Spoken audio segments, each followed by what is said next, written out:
I think of the brain as the most important sex organ in the body. So we could maybe have a debate about that, but I think that's such an important part of this conversation.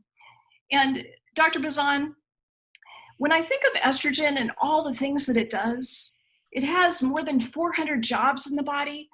I just, my heart goes out to women who are going through perimenopause and menopause, and for whatever reason, mainstream medicine is saying, oh no, you're not a candidate for hormone therapy.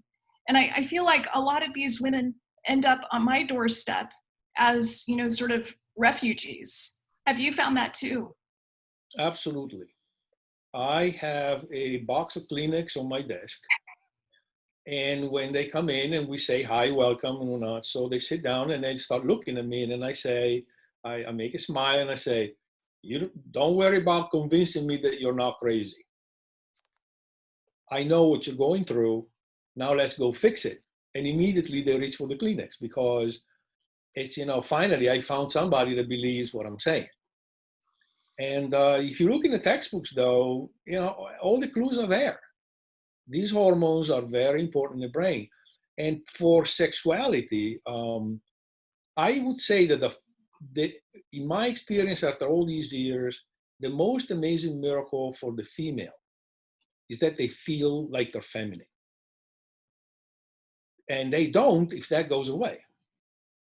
How many times, if you look at the play of the hormones, let's go in the brain now. For the estrogen, the woman feels like she's sexy, feels like she's attractive, feels like she can buy a new pair of shoes or the next bag, which is extremely important for a person to be able to have the ability to engage into intimacy. Right? You remember that movie? I think this is one of the funniest that I've ever heard, with Billy Crystal, the City Slickers. And he was he's having a trouble with his marriage, and his cousin was a Don Juan playboy, and basically he was trying to convince Billy Crystal to have an affair with this attractive woman that was on the ranch with them, and he didn't want to because he was married.